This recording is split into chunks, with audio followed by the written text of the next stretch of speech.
Disclaimer. दोस्तों, ये कहानी केवल एक काल्पनिक रचना है। ये केवल लेखक के द्वारा रची गई यह एक कहानी है। इसका वास्तविक जीवन से कोई भी संबंध नहीं है। कृपया आप कहानियों को केवल मनोरंजन की दृष्टि से ही सुने, और साथ ही अगर आप इस चैनल नॉवल स्टोरी 2.6 पर पहली बार आए हैं तो चैनल को सब्सक्राइब और वीडियो को भर भर लाइक करना ना भूलें। धन्यवाद। एपिसोड 56। अलेक्जेंडर की कार सिया के घर के बाहर आकर रुकती है, और उसकी कार के रुकते ही सिया जल्दी से कार से बाहर निकल जाती है और बिना अलेक्जेंडर से कुछ भी बोले ही वो अपने घर की तरफ बढ़ जाती है। जिसे जाते देखकर अलेक्जेंडर बोलना चाहता था, वो अब उसे परेशान नहीं करेगा और उसे अपनी असिस्टेंट भी नहीं बनाएगा, मगर उसकी बात सुने बिना ही सिया घर के अंदर जा चुकी थी। इसलिए अलेक्जेंडर के पास वापस लौटने के अलावा कोई और रास्ता नहीं बचता है और वो वहां से चला जाता है। सिया जब घर लौटकर आती है तो उसे पहले से ही घर में रिया और बच्चे दोनों ही मिल जाते हैं, जिन्हें देखकर सिया के होठों पर मुस्कान आ जाती है। मम्मा, आप आ गई। आंसू की नज़र जैसे ही सिया पर पड़ती है वो दौड़कर सिया के पास आती है और उसके पैरों से लिपटकर खुश होते हुए बोली। सिया भी झुककर आंसू का माथा चूम लेती है और प्यार से उसके बालों में हाथ फेरते हुए बोली, हाँ मैं आ गई बेटा। अच्छा बताओ, आज पहला दिन कैसा रहा आप दोनों का? क्या आप दोनों ने टीचर की बात मानी? क्या आप दोनों ने नए दोस्त बनाए? सिया सोफे की तरफ बढ़ते हुए बोली। हाँ मासी, हमने टीचर की बात भी मानी और नए दोस्त भी बनाए। टीचर हमें अच्छी अच्छी कहानी सुनाती है और ढेर सारे गेम खिलाती है। हमें वहाँ पर जाकर अच्छा लगा। भव्य भी सिया के पास ही आकर बैठते हुए बोला। अरे वाह, ये तो काफ़ी अच्छी बात है, सिया मुस्कुराते हुए बोली और अपनी आंखों को बंद कर सोफे पर ही ठीक कर बैठ गई। तू ठीक तो है ना सिया? रिया थोड़ी सी परेशान होते हुए बोली। उद्धरण चिन्ह। रिया की बात पर सिया कुछ भी नहीं बोलती है, वो बस आंखों को बंद किए हुए ही होती है। बच्चों, आप दोनों जाओ और जाकर खेलो अपने टॉय से, रिया उन दोनों बच्चों को बोली और सिया के पास बैठ जाती है। सिया भी धीरे से अपना सर रिया की गोद में रख देती है और उसके एक हाथ को पकड़कर अपने सीने से लगा लेती है। सिया का इस तरह से बिहेव करना देखकर रिया समझ जाती है जरूर कोई बात होगी जिस कारण से सिया इस तरह से बिहेव कर रही है, वरना वो कभी भी ऐसे नहीं करती है। सिया चल बेडरूम में चलकर आराम कर ले, मैं तुझे तेरी दवाई देती हूँ, तुझे थोड़ा बेटर फील होगा। ठीक है, सिया बड़ी ही हिम्मत कर बोली और किसी तरह से उठकर बैठ जाती है। उसकी हिम्मत नहीं हो रही थी उठकर बैठने की और आंखें भी खोलने की, मगर फिर भी वो किसी तरह से अपनी आंखों को खोलती है और रिया की मदद से कमरे तक जाती है। रिया भी जल्दी से किचन में जाकर गुनगुना पानी कर लाती है और सिया को उसकी दवाई देते हुए पानी की ग्लास खुद पकड़ उसे पानी पिलाती है। ठीक है, तू आराम कर, मैं बच्चों के लिए खाना बना लेती हूँ, रिया धीरे से बोली। सिया बस हाँ में सर हिला देती है और आंखें बंद कर सो जाती है। बाहर हॉल में भव्य, तेरे डैडी तो कितने ज्यादा हैंडसम है ना? आंसू अपने हाथ में एक पांडा पकड़े हुए बोली। उद्धरण चिन्ह। हाँ, मेरे डैडी हैंडसम तो है, और हैंडसम होंगे क्यों नहीं, जब मैं हैंडसम हूँ तो डैडी भी हैंडसम होंगे, है ना दीदी? आपको इतना भी नहीं पता, भव्य हंसते हुए बोला। तो क्या अब तुम अपने डैडी के पास चले जाओगे? क्या तुम अपनी दीदी को छोड़कर चले जाओगे? आंसू उदास होते हुए बोली।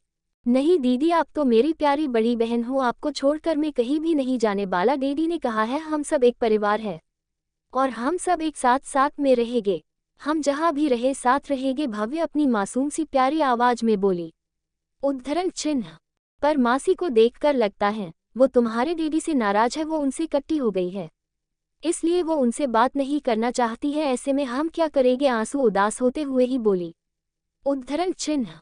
दीदी आप उदास मत हो, डैडी ने कहा वो सब कुछ ठीक कर देंगे और फिर बहुत जल्दी ही हम सब साथ में एक साथ रहेंगे।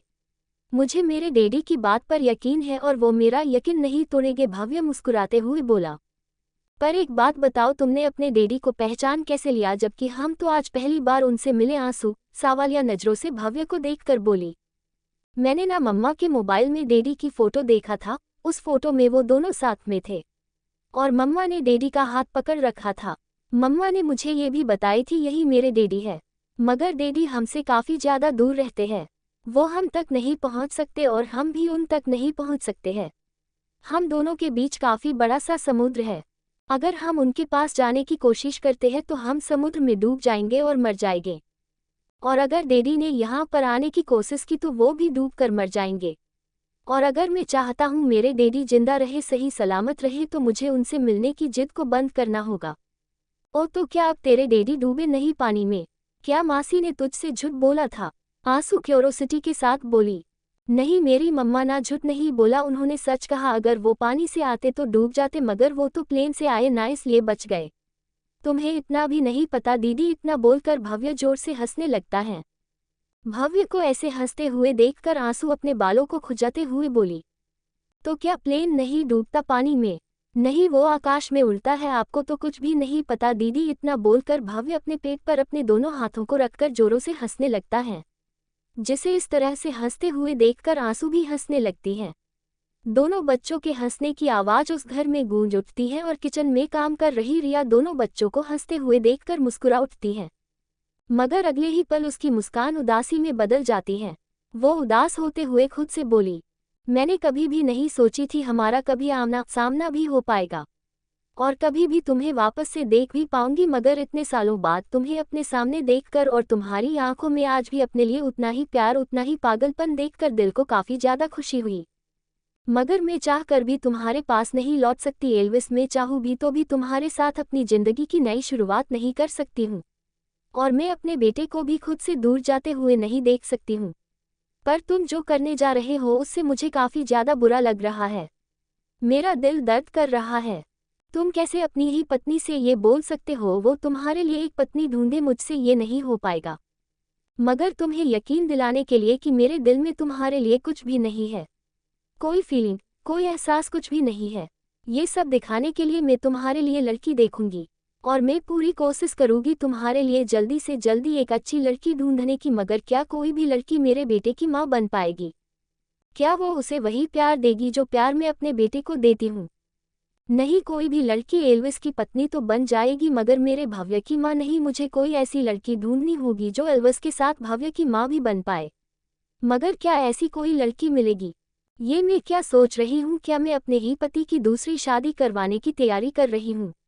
ओ नो, रिया अपने ही बालों को खींचते हुए खुद से बोली। होटल में, बॉस आपका विला रेडी हो चुका है, आप दोनों चाहो तो अब विला में शिफ्ट हो सकते हो। मैंने आप दोनों के कमरे भी तैयार करवा दिए हैं। असिस्टेंट एल्विस और अलेक्जेंडर दोनों को देखकर बोला और एल्विस एक शब्द में जवाब देता है और उस असिस्टेंट को वहां से जाने का इशारा करता है। असिस्टेंट भी अपने बॉस की बात सुनकर वहां से चला जाता है। क्या हुआ भाई, आप कुछ ठीक नहीं लग रहे हो? एल्विस अपने भाई को देखते हुए बोला। कुछ नहीं, मैं सोच रहा हूँ वापस लंदन जाने के लिए, अलेक्जेंडर उदास सी आवाज में बोला। व्हाट, क्या सिया ने आपको माफ कर दिया जो आप लंदन वापस जाना चाहते हो? एल्विस हैरान होते हुए बोला। नहीं, उसने मुझे माफ नहीं किया और वो कभी भी मुझे माफ नहीं करेगी और मैंने अब माफी की सारी उम्मीद छोड़ दी है। वैसे भी मुझे लगता है मैं खुद माफी के काबिल नहीं हूँ। अगर मैं माफी के काबिल होता तो सिया जरूर मुझे माफ कर दी होती, मगर कुछ गलतियों की कोई भी माफी नहीं होती है, सिर्फ और सिर्फ उनकी सजा होती है और मैं इस सजा को सहने के लिए तैयार हूँ। मैंने जो कुछ भी किया उसके बाद मुझे माफी नहीं, सजा ही मिलनी चाहिए और मेरी सजा यही है कि मैं सारी जिंदगी इस बोझ के साथ ही जीते रहूं कि मेरे कारण एक लड़की की जिंदगी खराब हो गई। अलेक्जेंडर काफी ज्यादा मायूस होते हुए बोला। उद्धरण चिन्ह। भाई, मैं समझ रहा हूँ, मगर आप ऐसे इस गिल्ट के साथ कब तक जीते रहोगे? मैं आपको ऐसे इस गिल्ट में जीते नहीं देख सकता हूँ। आपको इतनी जल्दी हार नहीं माननी चाहिए, आपको कोशिश करते रहना चाहिए। क्या पता आपकी कोशिश और एफर्ट देखकर आपको माफी मिल जाए। एल्विस अलेक्जेंडर का हौसला बढ़ाते हुए बोला। नहीं, मुझे नहीं लगता कभी भी ऐसा हो पाएगा। जब मैं खुद है अपने आप को माफ नहीं कर पा रहा हूँ तो वो कैसे मुझे माफ कर सकती है? यहाँ पर रहकर मैं उसे और तकलीफ और ज्यादा दर्द नहीं दूंगा। मैंने सोच लिया है, अब मैं वापस लौटकर चला जाऊंगा और कभी भी सिया को अपनी शकल नहीं दिखाऊंगा। मैं अब उसके सामने आकर उसके भर चुके जख्मों को हरा नहीं करूंगा। अलेक्जेंडर काफी ज्यादा मायूस होते हुए बोला। खैर मेरी छोड़ो और अपनी बताओ, क्या रिया मान गई तुम्हारे साथ चलने के लिए? अलेक्जेंडर एल्विस को देखकर बोला। नहीं ब्रो, अभी नहीं, वो अभी मुझसे किसी बात को लेकर नाराज है। मगर मैं भी कुछ कम नहीं हूँ। मैंने अपनी शादी के लिए लड़की देखने का काम उसे ही दे दिया है। अब वही देखेगी मेरे लिए लड़की और वो ही होस्ट करेगी मेरी शादी। एल्विस एक रहस्यमयी मुस्कान अपने होठों पर लेकर बोला। क्या सच में तुम शादी करने वाले हो? अलेक्जेंडर भी एल्विस की आंखों में देखकर बोला। क्या आपको लगता है मैं किसी और से शादी कर सकता हूँ या किसी और के बारे में सोच भी सकता हूँ? मेरी बस एक हनी है और मैं अपनी हनी से काफ़ी ज़्यादा प्यार करता हूँ और मैं उसकी जगह कभी भी किसी को नहीं देने वाला, बस उसे एहसास ज़रूर करवाऊँगा उसके दिल में मेरे लिए क्या है और वो क्या फील करती है मुझे लेकर। ठीक है, जो करो सोच समझ कर करना, मैं हमारे विला में तुम तीनों के साथ में आने का इंतजार करूँगा। और अलेक्जेंडर बोला और वहाँ से उठकर अपने कमरे में चला गया। तो एल्विस आज जो कुछ भी हुआ उसे याद कर मुस्कुराने लगता है। दूसरी तरफ रिया ने दोनों बच्चों को खाना खिलाकर सुला दी थी और सिया को भी जगाकर उसे थोड़ा सा सूप पिला दी। वैसे सिया का मन तो नहीं था, मगर फिर भी रिया में उसे जबरदस्ती सूप पिला दी थी, जिसके बाद वो दोनों ही बैग पर लेटी अपने अपने बच्चों को हक किए एक दूसरे की तरफ देख रही थी। सिया, मुझे लगता है हमें यहाँ से कहीं और चले जाना चाहिए, रिया कुछ सोचकर बोली। मगर हम जाएंगे कहाँ? सिया रिया को देखते हुए बोली। कहीं भी, मगर इतनी दूर कि ये दोनों भाई वापस से हमें ढूंढ ना पाए, ना ही हम वापस से इन लोगों से मिल भी पाए। मुझे नहीं पता, मगर चलते हैं कहीं पर भी, किसी नई जगह पर, रिया मायूस होते हुए बोली। उद्धरण चिन्ह। नहीं, हम ऐसा नहीं कर सकते हैं, हमने अभी ही बच्चों को स्कूल में डाला है और फीस के पूरे 2 लाख रुपए दिए हैं। हमने ये पैसे काफ़ी मेहनत कर जमा किए थे और अब हमारे पास कुछ भी सेविंग नहीं है। यहाँ तक अगर हमारे पास सैलरी नहीं आई तो इस महीने हम घर का राशन भी नहीं ला पाएंगे। बाहर जाने के लिए और सेटल होने के लिए कम से कम 1 लाख या 50,000 से ऊपर होना जरूरी है। फिर इतनी जल्दी में अच्छा घर और अच्छे लोग का मिलना भी आसान नहीं है। इसलिए मुझे नहीं लगता हमें अब कहीं और भागना चाहिए। हम पहले ही काफ़ी कुछ देख और सह चुके हैं। अब और सफ़र करने के लिए हमारे पास समय नहीं है। हम अपने साथ अपने बच्चों को भी सफ़र नहीं करवा सकते हैं। सिया मायूस होते हुए बोली। हाँ, तेरी बात सही है, अभी तो सैलरी आने में समय है। हम दोनों इस महीने की सैलरी मिलाकर 50,000 हो जाएगी, मगर उसमें से 12,000 तो घर का किराया देने में ही चला जाएगा और उसमें से बचे पैसों में घर का किराना आ जाएगा। फिर ऊपरी खर्च हमारे पास बिल्कुल भी पैसे नहीं बचने वाले, तो कैसे हम कहीं जा सकते हैं? रिया उदास सी खुद से ही बोली। इतना मत सोच, सो जा, ज़्यादा सोचने से प्रॉब्लम सॉल्व नहीं होगी बल्कि और ज़्यादा बढ़ जाएगी। ठीक है, सो जाते हैं। इतना बोलकर रिया सो जाती है और सिया भी अपनी आंखों को बंद कर चारों के ऊपर बड़ा सा कंबल डालकर सो जाती है। एपिसोड 57। रिया ने दोनों बच्चों को खाना खिलाकर सुला दी थी और सिया को भी जगाकर उसे थोड़ा सा सूप पिला दी। वैसे सिया का मन तो नहीं था, मगर फिर भी रिया में उसे जबरदस्ती सूप पिला दी थी, जिसके बाद वो दोनों ही बैग पर लेटी अपने अपने बच्चों को हक किए एक दूसरे की तरफ देख रही थी। सिया, मुझे लगता है हमें यहाँ से कहीं और चले जाना चाहिए, रिया कुछ सोचकर बोली। मगर हम जाएंगे कहाँ? सिया रिया को देखते हुए बोली। कहीं भी, मगर इतनी दूर कि ये दोनों भाई वापस से हमें ढूंढ ना पाए, ना ही हम वापस से इन लोगों से मिल भी पाए। मुझे नहीं पता, मगर चलते हैं कहीं पर भी, किसी नई जगह पर, रिया मायूस होते हुए बोली। नहीं, हम ऐसा नहीं कर सकते हैं, हमने अभी ही बच्चों को स्कूल में डाला है और फीस के पूरे 2 लाख रुपए दिए हैं। हमने ये पैसे काफ़ी मेहनत कर जमा किए थे और अब हमारे पास कुछ भी सेविंग नहीं है। यहाँ तक अगर हमारे पास सैलरी नहीं आई तो इस महीने हम घर का राशन भी नहीं ला पाएंगे। बाहर जाने के लिए और सेटल होने के लिए कम से कम 1 लाख या 50,000 से ऊपर होना जरूरी है। फिर इतनी जल्दी में अच्छा घर और अच्छे लोग का मिलना भी आसान नहीं है। इसलिए मुझे नहीं लगता हमें अब कहीं और भागना चाहिए। हम पहले ही काफ़ी कुछ देख और सह चुके हैं। अब और सफ़र करने के लिए हमारे पास समय नहीं है। हम अपने साथ अपने बच्चों को भी सफ़र नहीं करवा सकते हैं। सिया मायूस होते हुए बोली। हाँ, तेरी बात सही है, अभी तो सैलरी आने में समय है। हम दोनों इस महीने की सैलरी मिलाकर 50,000 हो जाएगी, मगर उसमें से 12,000 तो घर का किराया देने में ही चला जाएगा और उसमें से बचे पैसों में घर का किराना आ जाएगा। फिर ऊपरी खर्च हमारे पास बिल्कुल भी पैसे नहीं बचने वाले, तो कैसे हम कहीं जा सकते हैं? रिया उदास सी खुद से ही बोली। इतना मत सोच, सो जा, ज़्यादा सोचने से प्रॉब्लम सॉल्व नहीं होगी बल्कि और ज़्यादा बढ़ जाएगी। ठीक है, सो जाते हैं। इतना बोलकर रिया सो जाती है और सिया भी अपनी आंखों को बंद कर चारों के ऊपर बड़ा सा कंबल डालकर सो जाती है।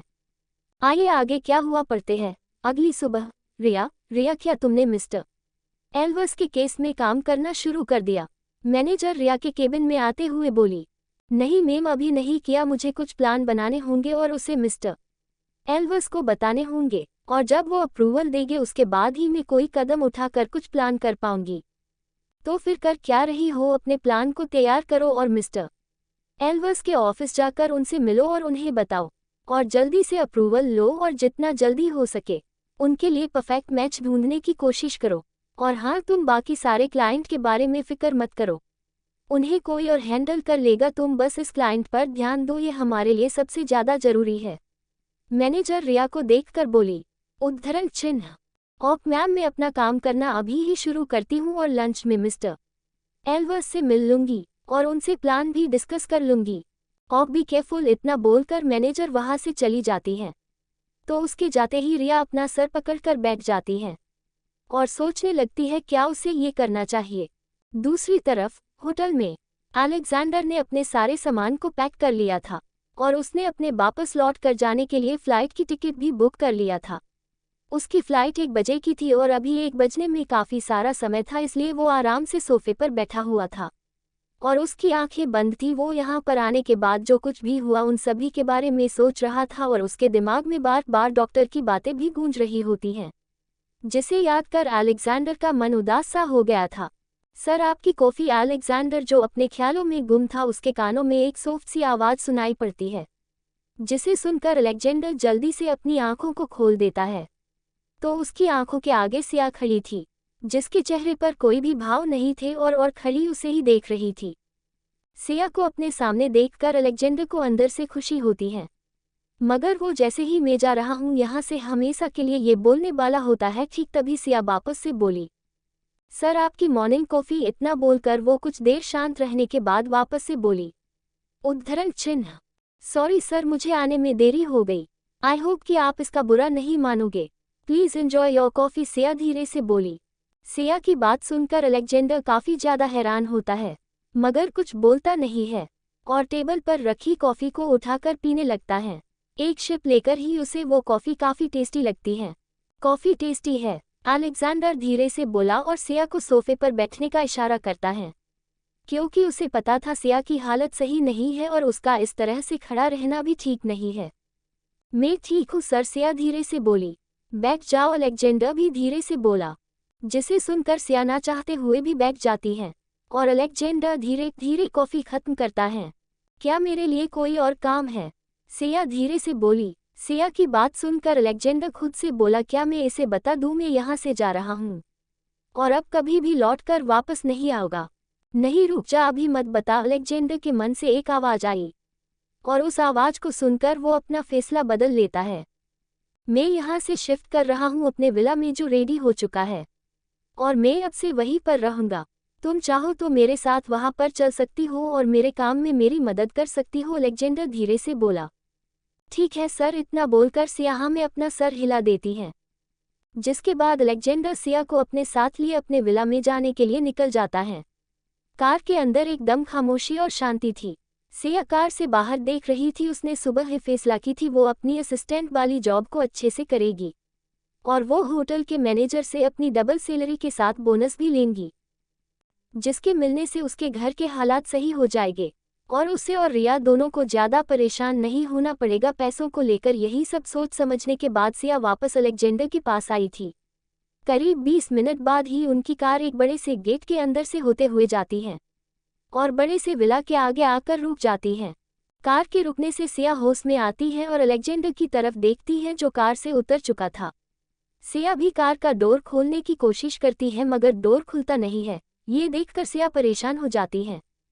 जब काफ़ी देर तक सिया बाहर नहीं निकलती है तब अलेक्जेंडर उसके पास आते हुए बोला, क्या हुआ, तुम बाहर क्यों नहीं निकल रही? ये डोर नहीं खुल रहा है, सिया नज़रें झुकाकर बोली।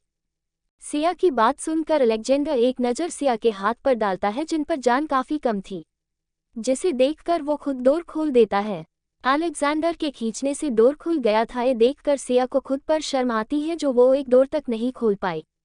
सिया नज़रें झुकाए हुए ही बाहर निकलती है और फिर धीरे से अलेक्जेंडर को देखती है जो अपने बैग को लिए अंदर जा रहा था। क्या मैं इस बैग को ले चलूं? सिया अलेक्जेंडर के पीछे जाते हुए बोली। सिया की बात सुनकर अलेक्जेंडर एक नज़र उसे देखता है, फिर धीरे से बोलता है, 35 किलो वजन के साथ तुम इस भारी से लगेज को खींच भी पाओगी? अलेक्जेंडर की बात सुनकर सिया कुछ नहीं बोलती, बस खामोशी के साथ ही अलेक्जेंडर के पीछे घर के अंदर जाती है। मेरा काम क्या है? सिया अंदर आते ही बोली, तुम मेरी पर्सनल असिस्टेंट हो तो मेरे सारे पर्सनल कामों लो तुम करोगी। 2 बजे मैं लंच करूँगा तो तुम मेरे लिए लंच बना सकती हो, मगर मैं यहाँ पर नहीं कहीं बाहर लंच करना चाहता हूँ, तब तक तुम किसी भी कमरे में जाकर आराम कर लो, पर 2 बजने से पहले ही मेरे सामने आ जाना। इतना बोलकर वो वहाँ से सेकंड फ्लोर पर जाने लगता है और सिया बस खामोश सी खड़ी रहती है। जल्दी ही समय भी बीत जाता है। सिया सोफे पर ही बैठी हुई अलेक्जेंडर के आने का इंतजार कर रही होती है। दूसरी तरफ रिया अपने हाथ में एक फाइल को लिए कंपनी से बाहर जा रही होती है। जिसे बाहर जाते देखकर पूजा, जो ऑफिस आ चुकी थी, वो रिया को परेशान करने के इरादे से बोली, क्या किसी ने सुना है? आरके के सीईओ ने कल जितनी भी लड़कियों को ऑफिस बुलाया उन सभी को भगा भी दिया और किसी भी कंपनी में अपनी शादी जैसा बड़ा काम नहीं दिया, मगर हमारी रिया लकी है, तभी तो देखो उसने इतनी बड़ी डील और क्लाइंट दोनों को ले आई। रिया सच में काफ़ी टैलेंटेड है, उसे अच्छी तरह से आता है मर्दों को कैसे मनाना है। इतना बोलकर वो मुस्कुराने लगती हैं और उसकी बात सुनकर उसकी सहेलियां भी रिया को अजीब नज़रों से देखने लगती हैं। रिया उन लोगों की बातों को सुनती तो है, मगर उसे इनके मुंह लगना सही नहीं लगता है, इसलिए वो बिना कुछ बोले ही वहां से जाने लगती हैं। जिसे जाते हुए देखकर पूजा की ही एक दोस्त, जो पूजा की तरह ही रिया को पसंद नहीं करती थी, वो रिया का रास्ता रोकते हुए बोली, इतनी जल्दबाजी में कहाँ जा रही हो रिया? कुछ देर हमसे भी बात कर लो और हमें भी बता दो कैसे तुमने इतने बड़े सीईओ को अपने तरफ अट्रैक्ट किया। हमें भी अपना टैलेंट बताओ ना, किस तरह से तुम हर मर्द को अपना क्लाइंट बनने के लिए मना लेती हो, कैसे तुम उन्हें इम्प्रेस करती हो, हमें भी बताओ ना। वो लड़की रिया को अजीब तरह से देखते हुए बोली, देखो मेरे पास इस समय फालतू का टाइम नहीं जो मैं तुम लोगों से उलझकर अपना कीमती समय बर्बाद करूं, इसलिए बेहतर यही होगा तुम अपने काम से काम रखो और मुझे जाने दो यहाँ से। रिया उस लड़की को घूर कर देखते हुए बोली, अरे अरे तुम बुरा क्यों मान रही हो? हम तो बस तुम्हारे टैलेंट के बारे में जानना चाहते हैं, तुम कैसे मर्दों को मनाती हो? अब हमसे क्या शर्माना, बता भी दो हमें क्या बात है, आगे से हम भी वही करेंगे जो तुम करती हो। पूजा उसे देखकर अजीब से मुस्कुराते हुए बोली, तुम वो नहीं कर सकती जो मैं करती हूँ। रिया भी अब मुस्कुराते हुए ही बोली, मतलब? वो लड़की और पूजा दोनों एक साथ बोली, बताओ भी अब मतलब क्या है तुम्हारा? हम भी कर सकते हैं जो तुम कर सकती हो, एक बार अपना पिटारा तो खोलो, देखो हम कैसे तुम्हारे टैलेंट को सबके सामने लाते हैं। पूजा अपने मन में बोली, वो क्या है ना, हर किसी के पास सुंदर बॉडी और तेज दिमाग तो होता नहीं है, जिस कारण हर कोई काफ़ी सारे क्लाइंट को कंपनी में ला सके। तुम लोग मुझसे पहले से यहाँ पर हो, यहाँ तक तुम लोगों ने तो क्या कुछ नहीं किया, मगर तुम लोग पोस्ट में और टैलेंट दोनों में मुझसे नीचे हो और अपनों से नीचे जो है उन्हें सीक्रेट बनाने में थोड़ा रिस्क है। एक काम करो, जल्दी से मेरी पोजीशन में आ जाओ, फिर मैं तुम्हें बता दूंगी। और बाय, अब मैं जा रही हूँ तो तुम दोनों ध्यान रखना। इतना बोलकर रिया वहाँ से बाहर निकल जाती है तो दोनों लड़की गुस्से में ही रह जाती हैं। इस लड़की को तो मैं देख लूंगी, मधु गुस्से में खुद से बोली। आरके इंडस्ट्री, हेलो, क्या मिस्टर एल्वस केबिन में है? मुझे उनसे मिलना था। रिया रिसेप्शन में बैठी लड़की को देखकर बोली, यस मैम सर, अभी केबिन में ही है, आप जाकर मिल लीजिए। वो लड़की काफ़ी रिस्पेक्ट के साथ बोली, ऑफ थैंक यू। इतना बोलकर रिया लिफ्ट में चली जाती है और कुछ ही देर में उसकी लिफ्ट उसे मंजिल तक पहुंचा देती है। लिफ्ट से निकलकर रिया गहरी सांस लेती है और मन ही मन खुद को हिम्मत देते हुए बोली, तू कर सकती है रिया, तू सब कर सकती है, तो डरना नहीं और चल अंदर जा। तू ऐसे बिहेव करना जैसे तेरे सामने बैठा इंसान कोई अजनबी हो और तू उसे जानती ही ना हो। इतना सोचकर रिया वापस से गहरी सांस लेती है और केबिन पर नोक करती है, कम इन। अंदर से एल्विस की आवाज़ आई। एल्विस की आवाज़ सुनते ही रिया, जिसने खुद को हिम्मत दे रखी थी, अब वो नर्वस होने लगी थी और उसका दिल भी जोरों से धड़कने लगा था। जिसे शांत करने की कोशिश करते हुए ही रिया एक हाथ को अपने चेस्ट पर रखती है और जोरों से सांसें लेते हुए किसी तरह खुद को शांत करती है। फिर धीरे से डोर को अंदर की तरफ धक्का देकर धीरे से अंदर जाती है, मगर जैसे ही वो अंदर कदम रखती है उसकी आंखें हैरान होकर फैल सी जाती हैं और वो तो केबिन का नज़ारा देखकर जम सी जाती है, साथ ही उसका चेहरा शर्म से एकदम लाल हो जाता है। एपिसोड 58। चलिए अब आगे पढ़ते हैं। केबिन के अंदर एल्विस शर्टलेस सोफे पर बैठा हुआ था। उसकी मस्क्यूलर बॉडी और परफेक्ट फिगर साफ नजर आ रहा था। वो बिना शर्ट के और भी ज्यादा अट्रैक्टिव लग रहा था। एल्विस सोफे पर बैठा हुआ एक फाइल पढ़ रहा था। रिया जब एल्विस को इस तरह से देखती है तो उसका सारा चेहरा बुरी तरह शर्म से लाल हो जाता है मगर वो किसी तरह से खुद को कंट्रोल कर धीरे से केबिन के अंदर आती है और धीमे कदमों से चलते हुए एल्विस के सामने जाकर अपनी नज़रों को झुकाए हुए ही बोली, मिस्टर एल्विस। रिया की बात सुनकर एल्विस ऐसे प्रेटेंड करता है जैसे उसने उसकी किसी भी बात को सुना ही ना हो। मिस्टर एल्विस, रिया वापस से अपने गले को खराशते हुए बोली। इस बार रिया की आवाज़ सुनकर एल्विस अपनी नज़रें उठाकर रिया को देखता है और ऐसे बिहेव करता है जैसे वो दोनों ही एक दूसरे के लिए एकदम अनजान है। मिसेस रिया, आप यहाँ पर? एल्विस सरप्राइज होने का नाटक करते हुए बोला। वो मैं यहाँ पर आपसे कुछ डिस्कस करने आई थी। क्या आप अपनी शर्ट पहन सकते हैं ताकि हम बात कर सके? रिया नजरें झुकाकर ही थोड़ा शर्माते हुए बोली। रिया को इस तरह से शर्माते हुए देखकर एल्विस के होठों पर मुस्कान आ जाती है, मगर अगले ही पल वो उस मुस्कान को छुपा लेता है। मेरी शर्ट में पियून ने गलती से पानी गिरा दिया जिस कारण वो गीली हो गई, साथ में कोट भी गिला हो गया, जिस कारण मैं अभी शर्ट नहीं पहन सकता। एल्विस ऐसे बोला जैसे वो एल्विस के सामने अपनी बातों को एक्सप्लेन कर रहा हो। मिस्टर एल्विस, मुझे आपकी डेट से रिलेटिव कुछ बात करनी है, तो क्या हम वो कर सकते हैं? रिया बिना एल्विस की तरफ देखे बिना ही बोली। ओ प्लीज सिट। ये बोलते हुए ही वो उसे सामने लगी सोफे पर बैठने का इशारा करता है, तो रिया भी उसके सामने जाकर बैठ जाती है, मगर वो अभी भी एल्विस की तरफ देख नहीं रही थी। उसकी जरा सी भी हिम्मत नहीं हो रही थी एल्विस को बिना शर्ट के देखने की भी। एल्विस भी इस बात को अच्छी तरह से समझ रहा था, मगर उसे रिया को छेड़ने में और उसे परेशान करने में काफ़ी ज़्यादा मज़ा आता था। इसलिए वो जानबूझकर अपने दोनों हाथों को सोफे के ऊपर रख लेता है, जिस कारण उसका आकर्षक फिगर और भी उभर कर दिखने लगता है और वो बड़े ही आराम से राजा की तरह बैठा रिया के झुके हुए चेहरे को देखकर बोला, मिसेस रिया, अगर आपका शर्माना हो गया हो तो क्या अब आप मुझे बताएगी अपने प्लान? एल्विस की बात सुनकर रिया अपनी नज़रें उठाकर एल्विस को देखती है, मगर उसे देखते ही रिया की सांसें तेज हो जाती हैं और उसका चेहरा पहले से भी ज़्यादा लाल हो जाता है। वो अपने दोनों हाथों को अपने चेहरे पर रख शर्माते हुए ही जोर से चिल्लाई, मुझे परेशान करना बंद करो और जाकर पहले कपड़े पहनो, इसी तरह तुम मेरे सामने बैठे रहे तो मैं बात भी नहीं कर पाऊंगी। रिया की बात सुनकर एल्विस के पतले लिप्स ऊपर की तरफ उठते हैं, फिर वो धीरे से अपनी जगह से उठता है और अपनी चेयर के पास चलते हुए जाता है और पर डले कोट को बड़े ही एरोगेंट तरीके से पहनकर वापस रिया के सामने आकर बोला, क्या अब ठीक है? ओह गॉड, ये लड़का इतना ज़्यादा हैंडसम क्यों है? इसे ऐसे देखकर तो किसी की भी नज़रों में खोट आ सकता है। रिया अपने मन में खुद से ही बोली और जब उसे होश आया वो क्या बोल रही है ठीक वैसे ही वो अपनी ही चिप दांतों ने चबा लेती है।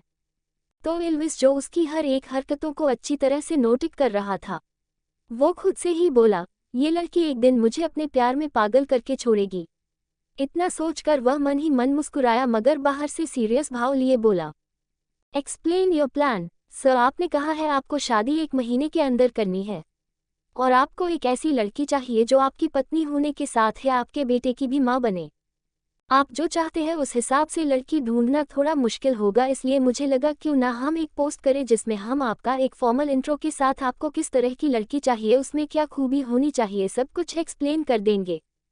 और जब ये पोस्ट लड़कियों तक जाएगी और उनमें वो सारी क्वालिटी होगी तो वो खुद हमें मेल कर आपसे मिलने के लिए बात करेगी और मैं उन सारी लड़कियों के लिए एक फॉर्म तैयार करूंगी जिसमें उन्हें अपनी सारी डिटेल देनी होगी, जिसमें प्रोफेशनल और पर्सनल दोनों शामिल होगी और हम उन जानकारियों की मदद से किसी से उनके बारे में सारी डिटेल भी निकाल सकते हैं, वो सब कितना सच बोल रही हैं और कितना झूठ। साथ ही हम उन सब का एक इंटरव्यू भी लेंगे जिसमें आप खुद उनसे पर्सनली मिलकर अपने हिसाब से सवाल जवाब कर सकते हो और जो लड़की आपको सही लगे और आप किसी को पसंद करते हो तो हम आगे की प्रोसेस कर पाएंगे। रिया एकदम प्रोफेशनल की तरह सारी डिटेल बता रही थी और एल्विस उसकी बातों पर नहीं बस रिया के हिलते हुए होठों को देख रहा था जो उसे अपनी तरफ खींच रहे थे, मगर एल्विस किसी तरह से खुद को कंट्रोल कर रहा था। उसका तो मन कर रहा था वो अभी अपनी बीबी को अपनी बाहों में भर ले और हर किसी स्व छुपा कर अपने दिल में समा ले, मगर अफसोस की बात वो ऐसा कुछ भी नहीं कर सकता था। सर, क्या आप समझ गए सारी बातों को? क्या आपको मेरा आइडिया सही लगा? रिया एल्विस को देखकर बोली, तुम अपने हिसाब से जो सही लगे वो कर सकती हो, मेरे लिए बीबी ढूंढने की सारी जिम्मेदारी तुम्हारी है। एल्विस बिना किसी भाव के बोला, सर मैं आज ही इस न्यूज को पोस्ट कर दूंगी। इतना बोलकर रिया थोड़ी मायूस सी हो जाती है और उसके दिल अलग सी टिस उठने लगती है, पर वो खुद को शांति दिखाती है, अपने अंदर हो रही उथल पुथल को एल्विस के आगे जाहिर नहीं होने देती है। सर अब मैं चलती हूँ, आगे की प्रोसेस जैसे ही बढ़ेगी मैं आपको इन्फॉर्म कर दूंगी। इतना बोलकर वो अपनी जगह से उठकर खड़ी होती है और जाने के लिए मुड़ती है। हनी क्या हम साथ में लंच कर सकते हैं? एल्विस बड़े ही प्यार से बोला। एल्विस के मुंह से इतनी प्यारी और मीठी आवाज़ सुनकर रिया अपनी जगह पर ही रुक जाती है और उसे देखने लगती है। हनी चलो ना हम साथ में लंच करते हैं, सालों बीत गए हमने एक साथ लंच भी नहीं किया, आज साथ में लंच करते हैं ना। एल्विस काफ़ी ज़्यादा प्यार से बोल रहा होता है जिसे इतने प्यार से बोलते देखकर रिया को समझ नहीं आता अब वो क्या करे। एल्विस को मना कर वो उसका दिल नहीं दुखाना चाहती थी और उसके साथ लंच भी नहीं करना चाहती थी। उद्धरण चिन्ह अल्पविराम अल्पविराम अल्पविराम। चलिए अब आगे पढ़ते हैं। केबिन के अंदर एल्विस शर्टलेस सोफे पर बैठा हुआ था। उसकी मस्क्यूलर बॉडी और परफेक्ट फिगर साफ नजर आ रहा था। वो बिना शर्ट के और भी ज्यादा अट्रैक्टिव लग रहा था। एल्विस सोफे पर बैठा हुआ एक फाइल पढ़ रहा था। रिया जब एल्विस को इस तरह से देखती है तो उसका सारा चेहरा बुरी तरह शर्म से लाल हो जाता है, मगर वो किसी तरह से खुद को कंट्रोल कर धीरे से केबिन के अंदर आती है और धीमे कदमों से चलते हुए एल्विस के सामने जाकर अपनी नजरों को झुकाए हुए ही बोली, मिस्टर एल्विस। रिया की बात सुनकर एल्विस ऐसे प्रेटेंड करता है जैसे उसने उसकी किसी भी बात को सुना ही ना हो। मिस्टर एल्विस, रिया वापस से अपने गले को खराशते हुए बोली। इस बार रिया की आवाज़ सुनकर एल्विस अपनी नज़रें उठाकर रिया को देखता है और ऐसे बिहेव करता है जैसे वो दोनों ही एक दूसरे के लिए एकदम अनजान है। मिसेस रिया आप यहाँ पर? एल्विस सरप्राइज होने का नाटक करते हुए बोला।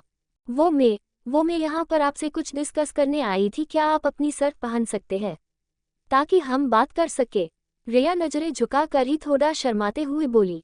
रिया को इस तरह से शर्माते हुए देखकर एल्विस के होठों पर मुस्कान आ जाती है, मगर अगले ही पल वो उस मुस्कान को छुपा लेता है। मेरी शर्ट में पियून ने गलती से पानी गिरा दिया जिस कारण वो गीली हो गई, साथ में कोट भी गीला हो गया, जिस कारण मैं अभी शर्ट नहीं पहन सकता। एल्विस ऐसे बोला जैसे वो एल्विस के सामने अपनी बातों को एक्सप्लेन कर रहा हो। मिस्टर एल्विस, मुझे आपकी डेट से रिलेटिव कुछ बात करनी है, तो क्या हम वो कर सकते हैं? रिया बिना एल्विस की तरफ देखे बिना ही बोली। ओ प्लीज सिट। ये बोलते हुए ही वो उसे सामने लगी सोफे पर बैठने का इशारा करता है, तो रिया भी उसके सामने जाकर बैठ जाती है, मगर वो अभी भी एल्विस की तरफ देख नहीं रही थी। उसकी जरा सी भी हिम्मत नहीं हो रही थी एल्विस को बिना शर्ट के देखने की भी। एल्विस भी इस बात को अच्छी तरह से समझ रहा था, मगर उसे रिया को छेड़ने में और उसे परेशान करने में काफ़ी ज़्यादा मज़ा आता था, इसलिए वो जानबूझकर अपने दोनों हाथों को सोफे के ऊपर रख लेता है, जिस कारण उसका आकर्षक फिगर और भी उभर कर दिखने लगता है और वो बड़े ही आराम से राजा की तरह बैठा रिया के झुके हुए चेहरे को देखकर बोला। मिसेस रिया, अगर आपका शर्माना हो गया हो तो क्या अब आप मुझे बताएगी अपने प्लान? एल्विस की बात सुनकर रिया अपनी नज़रें उठाकर एल्विस को देखती है, मगर उसे देखते ही रिया की सांसें तेज हो जाती हैं और उसका चेहरा पहले से भी ज़्यादा लाल हो जाता है। वो अपने दोनों हाथों को अपने चेहरे पर रख शर्माते हुए ही जोर से चिल्लाई, मुझे परेशान करना बंद करो और जाकर पहले कपड़े पहनो, इसी तरह तुम मेरे सामने बैठे रहे तो मैं बात भी नहीं कर पाऊंगी। रिया की बात सुनकर एल्विस के पतले लिप्स ऊपर की तरफ उठते हैं, फिर वो धीरे से अपनी जगह से उठता है और अपनी चेक के पास चलते हुए जाता है और पर डले कोट को बड़े ही एरोगेंट तरीके से पहनकर वापस रिया के सामने आकर बोला, क्या अब ठीक है? ओह गॉड, ये लड़का इतना ज़्यादा हैंडसम क्यों है? इसे ऐसे देखकर तो किसी की भी नज़रों में खोट आ सकता है। रिया अपने मन में खुद से ही बोली और जब उसे होश आया वो क्या बोल रही है ठीक वैसे ही वो अपनी ही चिप दांतों ने चबा लेती है, तो एल्विस जो उसकी हर एक हरकतों को अच्छी तरह से नोटिस कर रहा था, वो खुद से ही बोला, ये लड़की एक दिन मुझे अपने प्यार में पागल करके छोड़ेगी। इतना सोचकर वह मन ही मन मुस्कुराया, मगर बाहर से सीरियस भाव लिए बोला, एक्सप्लेन योर प्लान। सर, आपने कहा है आपको शादी 1 महीने के अंदर करनी है और आपको एक ऐसी लड़की चाहिए जो आपकी पत्नी होने के साथ है आपके बेटे की भी माँ बने। आप जो चाहते हैं उस हिसाब से लड़की ढूंढना थोड़ा मुश्किल होगा, इसलिए मुझे लगा क्यों ना हम एक पोस्ट करें जिसमें हम आपका एक फॉर्मल इंट्रो के साथ आपको किस तरह की लड़की चाहिए, उसमें क्या खूबी होनी चाहिए, सब कुछ एक्सप्लेन कर देंगे। और जब ये पोस्ट लड़कियों तक जाएगी और उनमें वो सारी क्वालिटी होगी तो वो खुद हमें मेल कर आपसे मिलने के लिए बात करेगी और मैं उन सारी लड़कियों के लिए एक फॉर्म तैयार करूंगी जिसमें उन्हें अपनी सारी डिटेल देनी होगी, जिसमें प्रोफेशनल और पर्सनल दोनों शामिल होगी। और हम उन जानकारियों की मदद से किसी से उनके बारे में सारी डिटेल भी निकाल सकते हैं, वो सब कितना सच बोल रही है और कितना झूठ। साथ ही हम उन सब का एक इंटरव्यू भी लेंगे जिसमें आप खुद उनसे पर्सनली मिलकर अपने हिसाब से सवाल जवाब कर सकते हो। और जो लड़की आपको सही लगे और आप किसी को पसंद करते हो तो हम आगे की प्रोसेस कर पाएंगे। रिया एकदम प्रोफेशनल की तरह सारी डिटेल बता रही थी और एल्विस उसकी बातों पर नहीं बस रिया के हिलते हुए होठों को देख रहा था जो उसे अपनी तरफ खींच रहे थे, मगर एल्विस किसी तरह से खुद को कंट्रोल कर रहा था। उसका तो मन कर रहा था वो अभी अपनी बीबी को अपनी बाहों में भर ले और हर किसी स्व छुपा कर अपने दिल में समा ले, मगर अफसोस की बात वो ऐसा कुछ भी नहीं कर सकता था। सर, क्या आप समझ गए सारी बातों को? क्या आपको मेरा आइडिया सही लगा? रिया एल्विस को देखकर बोली, तुम अपने हिसाब से जो सही लगे वो कर सकती हो, मेरे लिए बीबी ढूंढने की सारी जिम्मेदारी तुम्हारी है। एल्विस बिना किसी भाव के बोला, सर मैं आज ही इस न्यूज को पोस्ट कर दूंगी। इतना बोलकर रिया थोड़ी मायूस सी हो जाती है और उसके दिल अलग सी टिस उठने लगती है, पर वो खुद को शांति दिखाती है। अपने अंदर हो रही उथल पुथल को एल्विस के आगे जाहिर नहीं होने देती है। सर अब मैं चलती हूँ, आगे की प्रोसेस जैसे ही बढ़ेगी मैं आपको इन्फॉर्म कर दूंगी। इतना बोलकर वो अपनी जगह से उठकर खड़ी होती है और जाने के लिए मुड़ती है। हनी, क्या हम साथ में लंच कर सकते हैं? एल्विस बड़े ही प्यार से बोला। एल्विस के मुंह से इतनी प्यारी और मीठी आवाज़ सुनकर रिया अपनी जगह पर ही रुक जाती है और उसे देखने लगती है। हनी चलो ना, हम साथ में लंच करते हैं, सालों बीत गए हमने एक साथ लंच भी नहीं किया, आज साथ में लंच करते हैं ना। एल्विस काफ़ी ज़्यादा प्यार से बोल रहा होता है जिसे इतने प्यार से बोलते देखकर रिया को समझ नहीं आता अब वो क्या करे। एल्विस को मना कर वो उसका दिल नहीं दुखाना चाहती थी और उसके साथ लंच भी नहीं करना चाहती थी।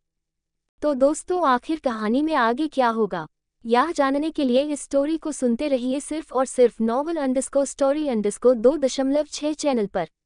और अगर कहानी आप सभी को पसंद आए तो वीडियो को लाइक, कमेंट और शेयर जरूर करें। धन्यवाद।